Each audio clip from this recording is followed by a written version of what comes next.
Pia on just niitä tyyppejä, kyllä. Mä olin itse pesäpallomatsissa, mä Seinällä kotoisin. Mä olin pesäpallomatsissa just se tyyppi, joka aina väärässä kohtaa silleen. Isä oli se, ei tapahtunut vittu mitään. Nimenomaan! Mä oon erilainen! Pia, hyvä, loistavaa. Sä oot työyhteisössä varmasti justiin siellä kanssa sopalla. Sille ei paha. Siis tästä tulee heti semmonen ei semmonen mä oon semmonen, mä oon niinku iloinen ja kaikkea. Kyllä joo, kaikki on puolesta vastaan, kaikki on joku on sen, oliko hyvä päivä, niin kyllä hänellä oli hyvä päivä. Mut helvetin hyvä, kun oot täällä, niin voit sitten kertoa ihmisille, että oliko hauskaa vai ei. Joka jutun jälkeen silleen, toi oli hyvä. Sitten toi oli vähän pahaa. Nyt Pia se turpa kiinni tästä. Ja tää on parasta, koska oma show voi tehdä tämmöisiä juttuja, niin ei mitään. Koska tässä on parasta se, että mä pystyn niin aloittaa täysin nollasta. Yleensä, niinku, tää on nyt myös 15-16 keikkaa vaan tällä kiertueella. Niin tää on hieno viedä ihan semmosen nollatilanteeseen. Tää kaikki on semmoinen juttu. Ja sitten lähdetään pikkuhiljaa. Meillä on koko ilta aikaa. Tää vuokra on niinku koko ilta 12 astetta miettikään. Ei juotavaa, ei syötävää. Ja itse asiassa tää on ollut jännä matka tähän mennessä jo. Minkä takia tää jännä matka? Mä tuun tänään kertomaan teille, minkälaista tehdä stand-up-komiikkaa, miksi musta tuli stand-up-koomikko, ja siinä välissä kuulette vanhoja juttuja.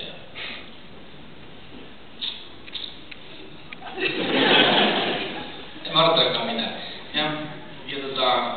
Sit, jos tulee sellainen olo, että pitää taputtaa, niin älkää taputtua. Oikeesti. Nauraa saa tosi paljon, katsotaan aina jonkun sille.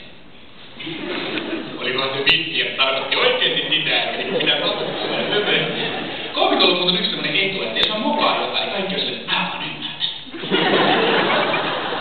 Mä oon radiossa töissä ja me joskus vedän ihan päästä jotain silleen, kyllä, Tornio on Ruotsin pääkaupunki, kaikki on silleen, joo, tässä on joku juttu, jota mä vaan ymmärrän. Se on hirveä etu.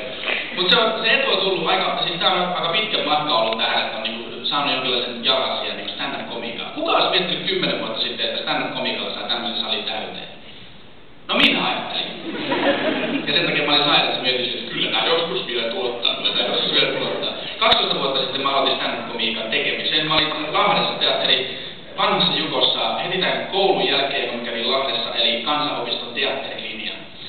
Ja se teatterilinja oli upea paikka siitä, että siellä esiteltiin stand-up. Ei ollut tietenkään kukaan olisi niinku opettanut stand-upia, mutta siellä esiteltiin stand-upia. Ja se oli mielenkiintoista. Meillä näytettiin Eddie Murphyn yksi DVD. Sitten mä olin että wow, että toi voisi olla mun laji. Mutta sitten sen koulun jälkeen stand-up jäi, koska ei ollut mitään tuntenut mitään stand-up-koomikoita. En tiennyt mihin mä olisin voinut mennä. Ja musta tuli näyttelijä. Mä olin pienessä teatterissa, teatterin vanhassa Jukossa Lahdessa näyttelijänä. Ja kaikki tietää mitä näyttelijöitä tapahtuu välittömästi, kun ne menee teatteriin. Täällä on varmasti aina kaupungin teatteri, niin katsokaa näitä ihmisiä, niin kaikilla on hupparit ja huiveja. Ja sitten on se kova näköistä, minä olen läsnä. Ja tää ei ole vittuilla, vaan siinä vaan käy niin, koska katsoin niitä sen, mitä ne oli tapahtunut? Miksi se tulee tommosia, kun menee teatteriin? Mutta mä olin itse ollut vuoden teatterissa, niin mä olin se, minä olen läsnä.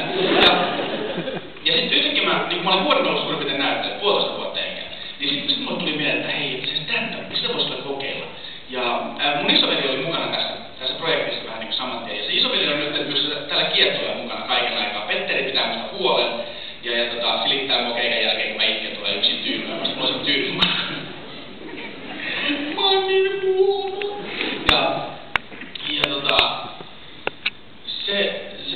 Kun se teatteri antoi sen mahdollisuuden, että saat tehdä stand-upia, niin se oli jännää. Yhtäkkiä mulle vaan se, että no niin, nyt pitää tehdä oma ilta. Oma klubi, koska ei ollut mitään paikkaa, mihin menee esiintymään 20 vuotta sitten. Mä tein oma klubi. Se pyörii vieläkin Lahdessa.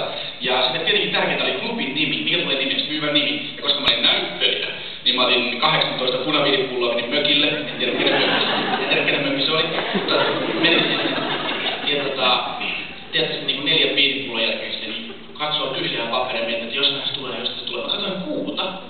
Ja sieltä se löytyi. Mä katsoin vaan silleen. Niko Kivelä stand-up club. Ja se oli ihan uskomaton fiilis, saman tien silleen tähkälää. No sitten tietenkin piti keksiä juttuja. Ja